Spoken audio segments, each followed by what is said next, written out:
जरा स्टेज तैयार करिए जल्दी जी। अनिल भाई बैठिए 2 मिनट, 2 मिनट स्टेज तैयार कर ले और फास्ट कार्यक्रम करेंगे। मैं मैं विनंती करूंगा कि अनिल भाई और तुषार भाई स्टेज पे आने के बाद नैना आएगी और अपना जिला अध्यक्ष हुक्मराज जी मेहता, विरोध पक्ष के नेता माजी नगर सेवक रवि राजा जी, सीनियर नगर सेवक, हमारे गुजराती सेल के अध्यक्ष केतन भाई शाह, हमारे सीनियर लीडर माजी जिला अध्यक्ष वीरेंद्र उपाध्याय जी, आप सभी लोग, और हमारे प्रिंस प्लास्टिक के क्या थे नैना, प्रिंस प्लास्टिक वाला, प्रिंस प्लास्टिक के, हाँ। तो अभी हम विनंती करेंगे हमारे उम्मीदवार अनिल देसाई साहब को कि आप नैना उनको स्टेज पे लेके आइए, तुषार भाई को लेके आइए, हुक्मराज मेहता जी, रवि राजा जी, वीरेंद्र उपाध्याय जी, हमारे गोपाल सेलार जी, शिवसेना के यहाँ के प्रमुख नेता है गोपाल सेलार जी, साईनाथ जी जो हमारे शिवसेना भवन पूरा संभालते हैं, पूरा भाई सावंत जी, हाँ? सावंत जी प्लीज प्लीज आप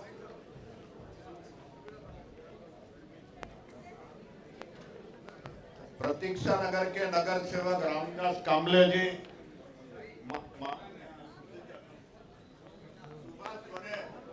जनता पार्टी के बहुत ही सीनियर लीडर है जो हमेशा सोहन सिंह कोहली साहब को जीता के लाए,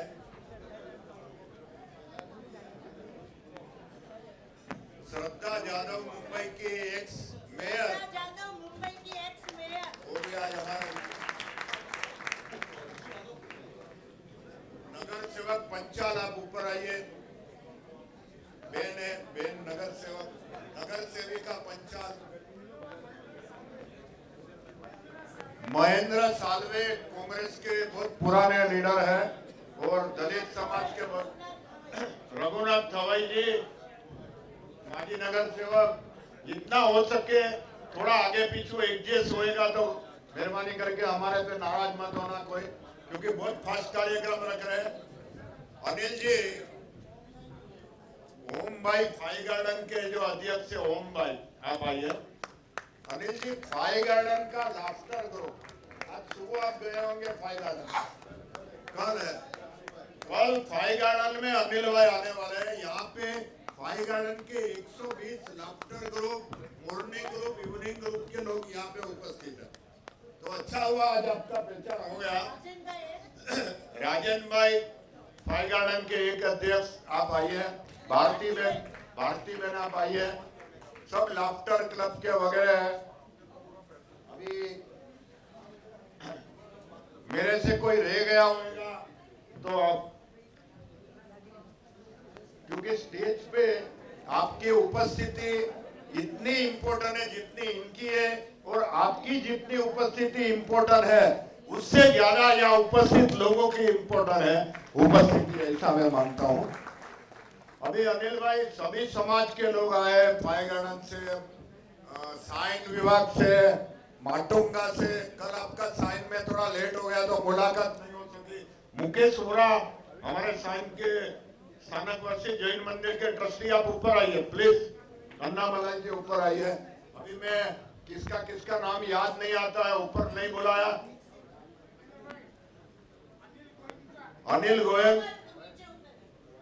अनिल गोयंका जी जो यहाँ पे जिला में सबसे सीनियर लीडर है, आप ऊपर आइए, जो मुरली भाई के हमेशा राइट हैंड रहे। अनिल गोयंका जी मुरली देवरा के राइट हैंड, साइन कोलीवाड़ा से भी कॉर्पोरेशन लड़े। अभी मैं ज्यादा समय लेना नहीं चाहता हूँ, मुझे भाषण नहीं करना है। नैना ने सबका स्वागत कर लिया है। अभी मैं तुषार भाई को विनंती करूंगा कि आप अपना मनोगत यहाँ से व्यक्त करेंगे, तो क्या बेसी जगह है या अनिल भाई बाजू में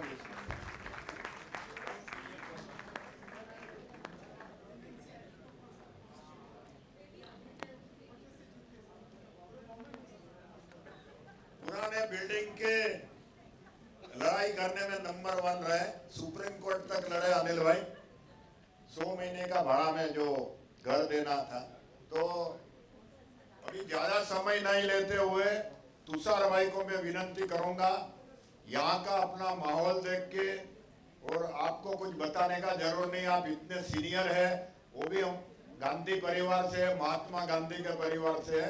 पहले तो सब जोरदार तालियों से उनका नहीं ना, एक उसके पहले नहीं, उसके पहले उम्मीदवार का स्वागत कर रहा हूं। उसके पहले क्योंकि क्या है, उम्मीदवार को और भी जगह जाना है 10 बजे के पहले उनको, लेकिन हमारे साथ थोड़ा भोजन भी लेके जाना है उम्मीदवार को। विनंती है हमारा अनिल देसाई साहब को, तो सबसे पहले अनिल देसाई साहब का स्वागत करेंगे नैना। और आज इतना यशस्वी कार्यक्रम किया उसके लिए नैना को भी अभिनंदन, और अनिल देसाई साहब को भी बहुत बहुत अभिनंदन।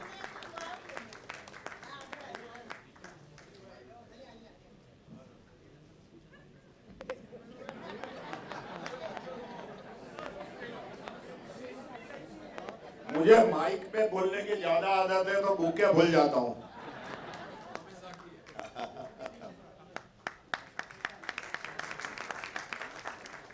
तुषार भाई का स्वागत करेंगे अभी हम।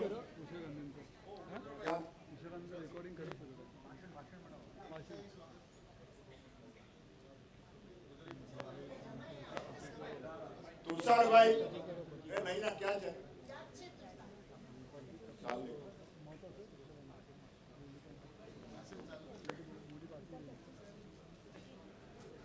तुषार भाई का स्वागत करेंगे।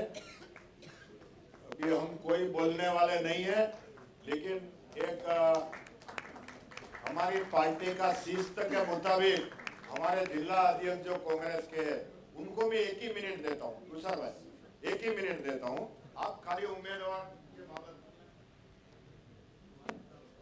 हमारे इस हल्के के उम्मीदवार अनिल देसाई जी, तुषार गांधी जी, उपस्थित सभी मान्यवर, सभी सम्मानीय लोग, भाई और बहनों, मैं खाली 1 मिनट से ज्यादा नहीं लूंगा।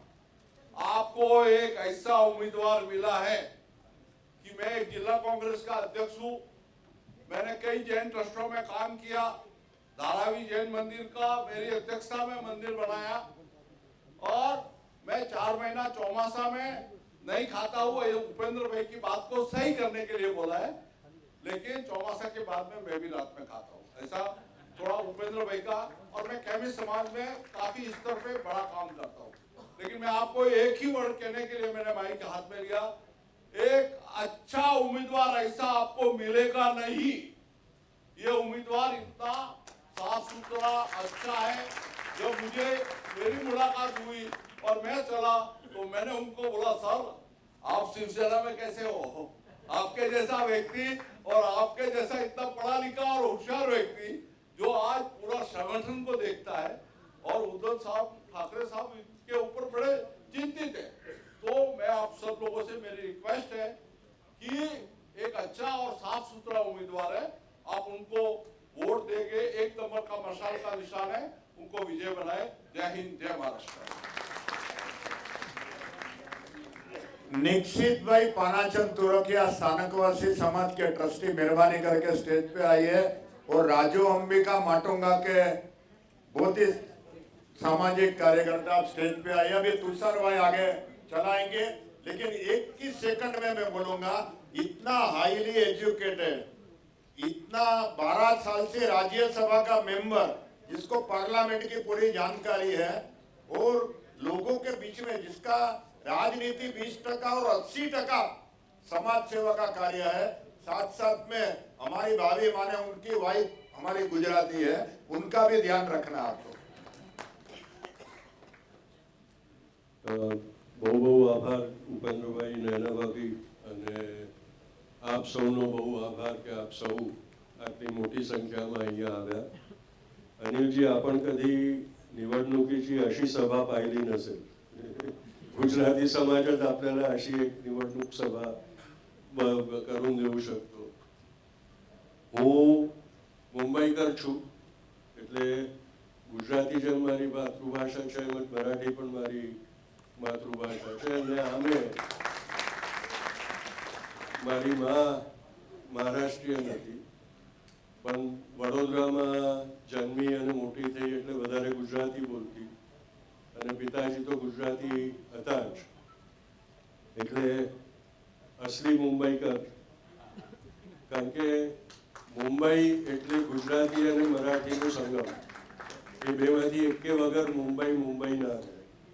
એટલે એ વાત આજે જે રીતે આપણને અનિલજી જેવા ઉમેદવાર મળ્યા છે, એમાં આ મુંબઈકરોનો સંગમ થયેલો છે. જેમ લોહીમાં લાલ રચકણ હોય અને સફેદ રચકણ પણ હોય, એમ જ ગુજરાતી અને મરાઠી મુંબઈમાંથી કોઈ દિવસ જુદા નહીં કરી શકાય.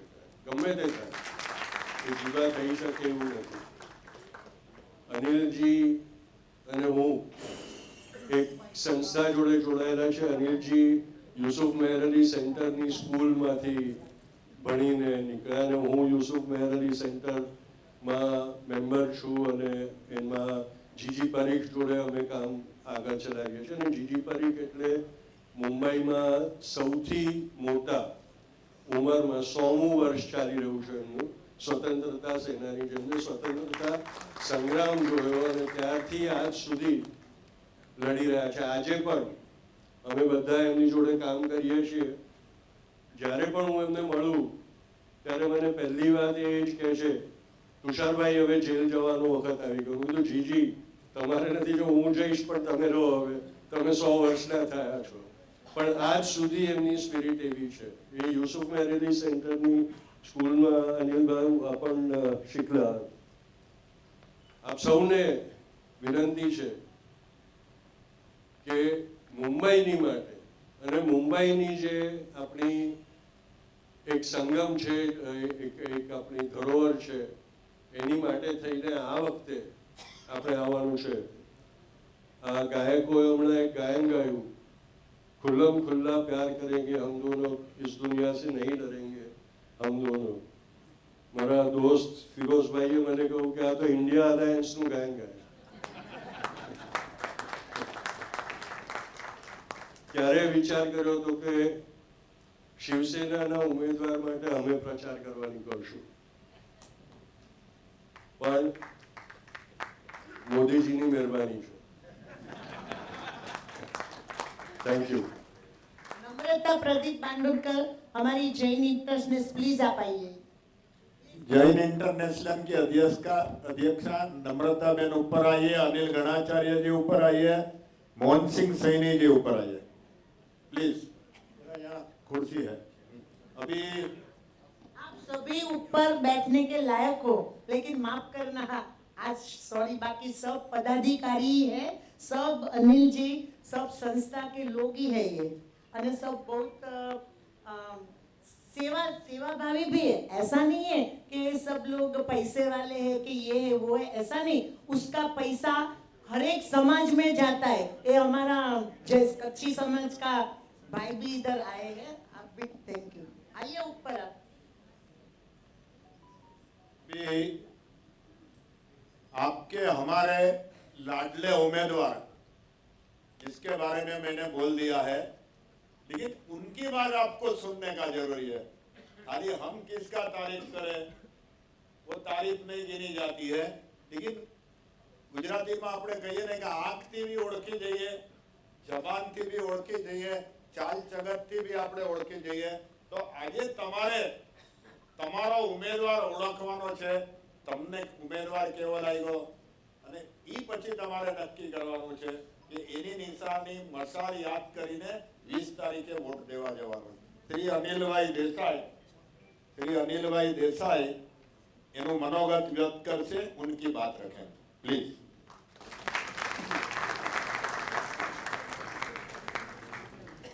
थैंक यू उपेंद्र भाई, नैना भाभी.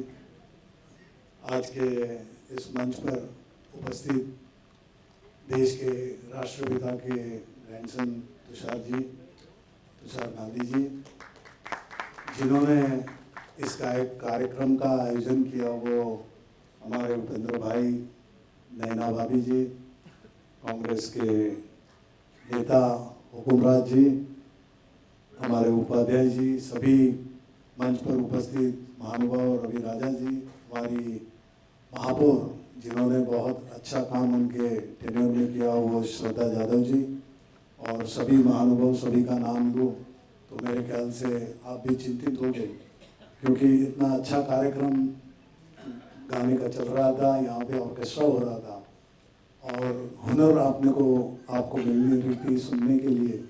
और आज आमरसपुरी का भी मौसम है तो ज़्यादा वक्त नहीं लूँगा, लेकिन एक बात ज़रूर कहूँगा,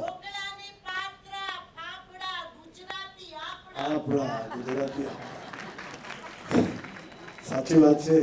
નૈનાબેન આજે નૈના ભાભી બહુ મૂડમાં છે અને આપ સૌનો મૂડ એ બની ગયો છે।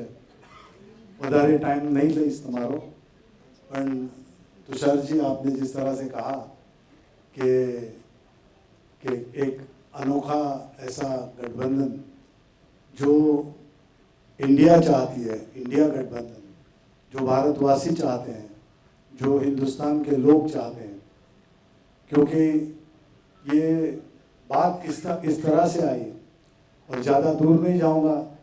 आप सभी को सभी बातें पता है। आज ये जो सोशल मीडिया से लेके मेन स्ट्रीम मीडिया है, ये सभी जानते हैं। ज़्यादा दूर न जाते हुए 2019 की बात करूंगा। 2019 में जो ये परिवर्तन इस राजनीति के क्षेत्र में आया, जो तुषार जी ने जिसका जिक्र किया कि शिवसेना और कांग्रेस और राष्ट्रवादी महाविकास आघाड़ी, उसके साथ में समविचारी पक्ष साथ में आए। आज इंडिया गठबंधन में आप है, समाजवादी पार्टी है, आम्बेडकर जी के विचार के RPI से लेके काफ़ी मंच पर आए हमारे साथ, और एक ऐसा गठबंधन बना क्योंकि इसकी ज़रूरत थी। ये ज़रूरत महसूस हुई। आप 2019 में ही देखिए कि महाराष्ट्र में क्या हुआ, जिस बात को लेकर काफ़ी छल होता रहा कि क्या जुबान दी थी, क्या बातें हुई थी, किस तरह का एक गठबंधन के अंदर एक तनाव आ गया। और उसके बाद कांग्रेस राष्ट्रवादी के साथ में महाविकास आघाड़ी की सरकार बनी। उद्धव जी के पास में बागडोर सौंपी गई और उद्धव जी नेतृत्व करने लगे इस महाराष्ट्र का। और जैसे नेतृत्व करने की शुरुआत हुई तो आपने देखा कोरोना की महामारी ने हमको सबको लपेट में लिया। चिंतित हुए मुंबई के लोग, चिंतित हुए महाराष्ट्र के लोग, देश के लोग, पूरी दुनिया इसके लपेट में आ गई। और क्या होगा, ये सबसे बड़ा प्रश्न चिन्ह हर आदमी के, हर इंसान के दिल में रहा।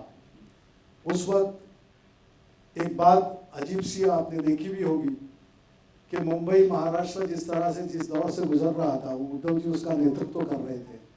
उस वक्त कुछ टीका टिप्पणी हो रही थी, कुछ आलोचना हो रही थी कि ये शख्स जिसको कुछ अनुभव नहीं है राजनीति का, ये कैसे संभालेगा कोरोना की इस महामारी को, ये कैसे मुंबई को संभालेगा, महाराष्ट्र को संभालेगा, और क्या होगा इस महाराष्ट्र का। लेकिन उद्धव जी डटे रहे। आखिर में हिंदू हृदय सम्राट शिवसेना प्रमुख बाला साहेब ठाकरे जी के वो सपुत्र हैं।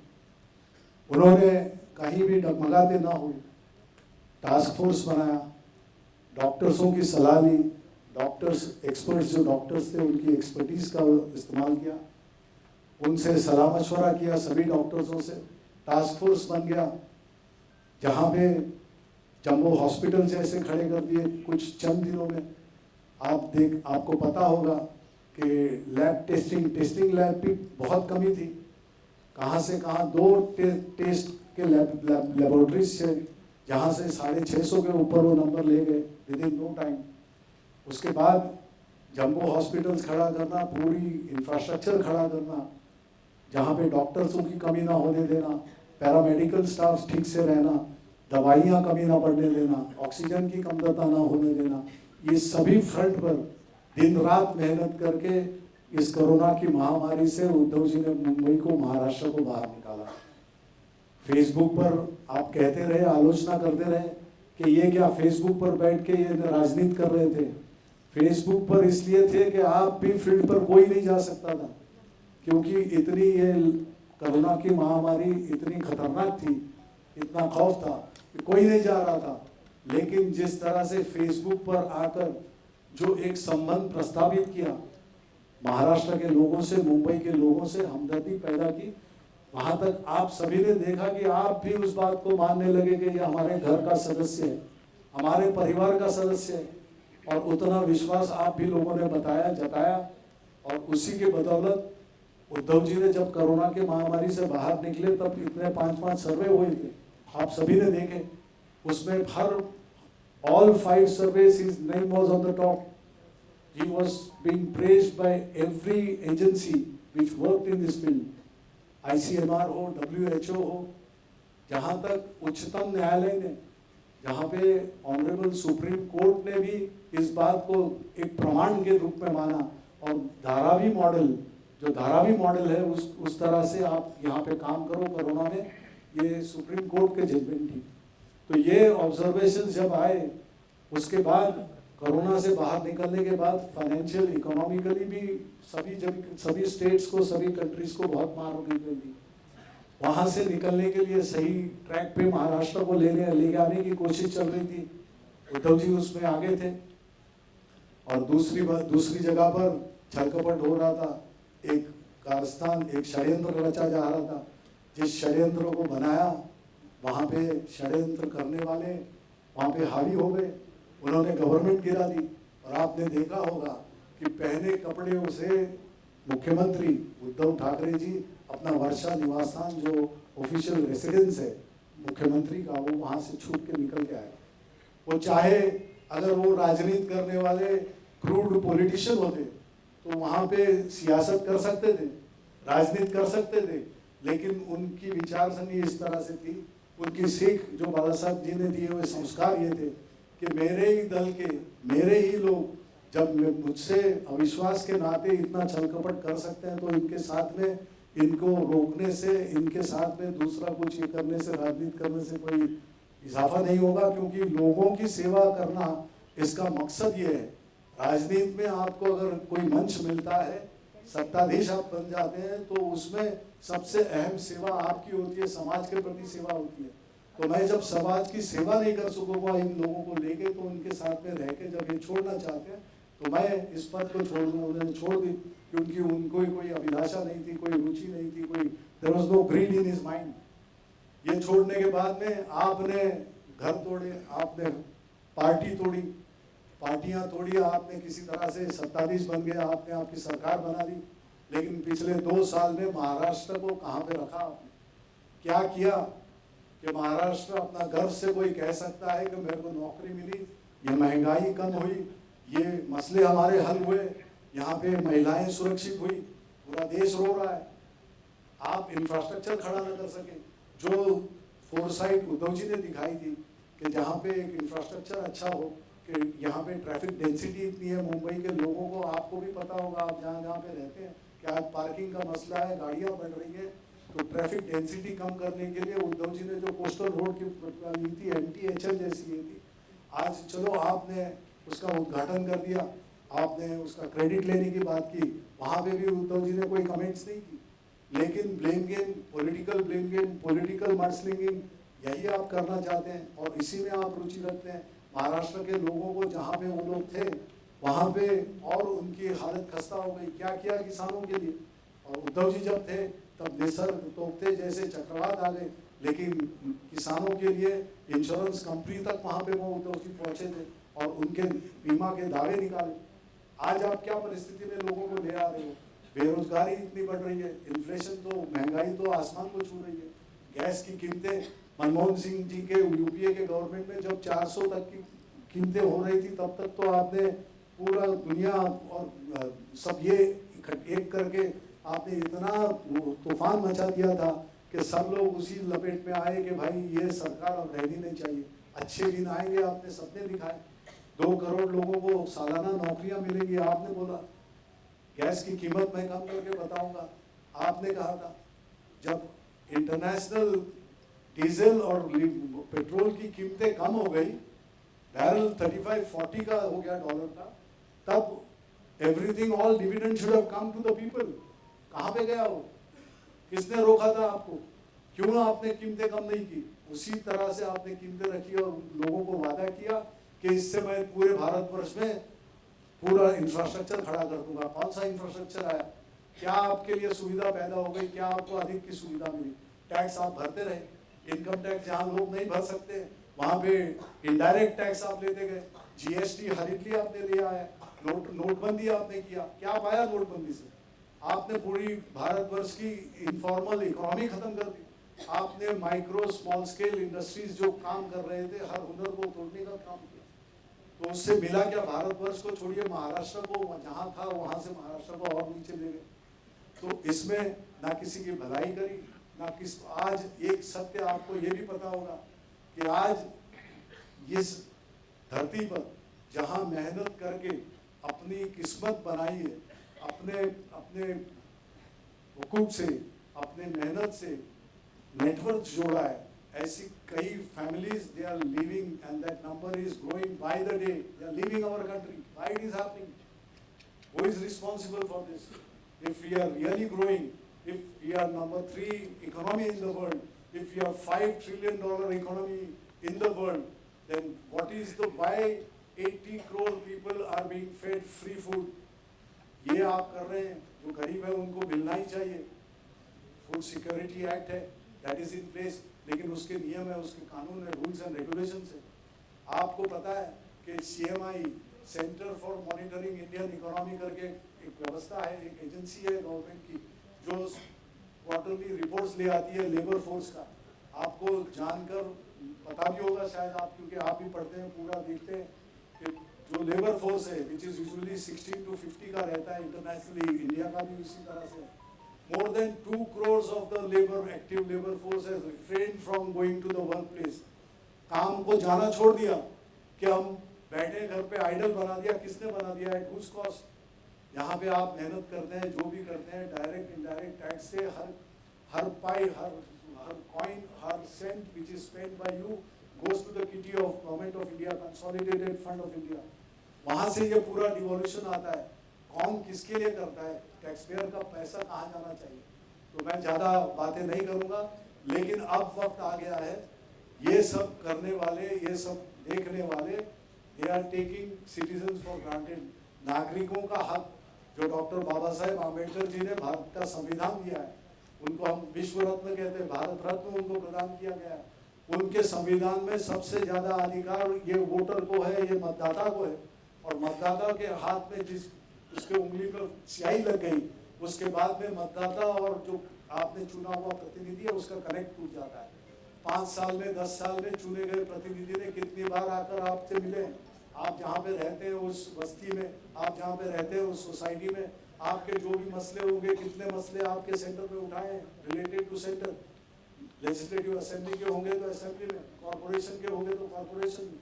तो आपका प्रतिनिधि चुनने का हक आपके पास है, और वो वक्त अब आ गया है जब ये सब पूरा 2 साल में पूरे मुंबई के लोगों ने, महाराष्ट्र के लोगों ने देखा, इंतजार करते रहे कि हम अपना एक्सरसाइज करेंगे, मतदाता करके हम हमारा हक निभाएंगे, हमारा फर्ज अदा करेंगे जब ये इलेक्शन आएगा। और लोकतंत्र का सबसे बड़ा जो एक्सरसाइज होता है वो चुनाव है, और ये आम चुनाव, general elections will be held on 20th of May।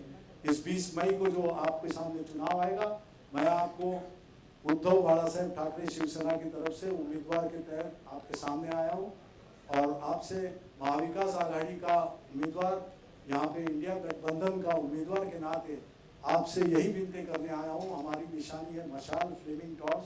आप एक मौका दीजिए और देखिए the way Bala Saheb Thackeray was the founder of Shiv Sena. उन्होंने जब शिवसेना बनाई तब उन्होंने एक डेफिनेशन की थी, एक परिभाषा की थी लोक प्रतिनिधि की, कि मेरा जनप्रतिनिधि कैसा हो। वो जनप्रतिनिधि हो, चाहे वो पार्षद हो, वो विधायक हो या सांसद हो, वो ऐसा होना चाहिए जो लोगों के बीच में, लोगों के साथ में रह के लोगों की समस्या का निराकरण करे, समस्या का समाधान करे, और लोगों के बीच में रहने वाला चाहिए। He should be answerable to people. He should be there at the beck and call of the people. There is unfortunately हमारे कॉन्स्टिट्यूशन में there is no right to recall. जिसको आपने चुना है अगर वो गलत कर रहा है, आपके आपने जिसको भरोसे से जिसको मतदान किया है, वोटिंग की है, और वो कुछ अलग रास्ते अलग हिसाब से कर रहा है, तो उसको रिकॉल करने का राइट हमारे कॉन्स्टिट्यूशन में है। लेकिन कॉन्स्टिट्यूशन ने आपको एक बहुत बड़ा राइट दिया है, राइट टू रिप्लेस। वो रिप्लेसमेंट आती है जब चुनाव आता है, और वो रिप्लेसमेंट की जगह अब आई है 20 मई को। आप आपका एक एक कीमती मत चुनते वक्त देखिए कि कौन सा प्रतिनिधि आपका जनप्रतिनिधि जो रहेगा, आपकी बात को वहाँ पे लोकसभा में रखेगा, राज्यसभा में रखेगा, असेंबली में रखेगा, कॉर्पोरेशन से रखेगा, वहाँ पे ब्यूरोक्रेसी से लड़ेगा, आपकी समस्या का समाधान आपके पास ले आएगा, और आपकी समस्या का समाधान individually and collectively, that is for the betterment of the society. अगर वो सही रहा तो हमारी मुंबई मजबूत होगी, महाराष्ट्र मजबूत होगा, देश का हर राज्य मजबूत होगा, और हिंदुस्तान सही मायने में बलशाली होगा। सुपर पावर की बात करते हैं, सुपर पावर बनाने की ताकत पॉलिटिशियंस, पॉलिटिकल पार्टीज में नहीं है, वो साधारण जनता में है, हर एक इंसान को दी हुई ताकत है।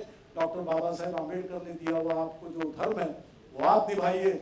इस 20 तारीख को आप अपना कीमती वोट डालते वक्त 10 बार सोचिए, आपका प्रतिनिधि जो आपको वहां पे, आपने मुझे अपॉर्चुनिटी दी, आपने अगर एक बार को मौका दिया, तो मैं जरूर लोकसभा में रहूंगा, लेकिन आवाज आपकी गूंजेगी, आवाज आपकी रहेगी। और इन्हीं शब्दों के साथ काफी वक्त किया आपका, और आप जिस तरह से इंतजार कर रहे हैं वो कार्यक्रम बहुत ही जल्दी यहाँ पे शुरू हो। आपका बहुत बहुत धन्यवाद for patient hearing, thank you very much. But do vote, जरूर मतदान कीजिए, आप मतदाता हैं। हिंदुस्तान की तकदीर, हिंदुस्तान की तारीख आप लिखेंगे। 20 तारीख को आप वोट कीजिए। हमारी निशानी है मशाल, मशाल, मशाल। जय हिंद, जय महाराष्ट्र, जय हिंद।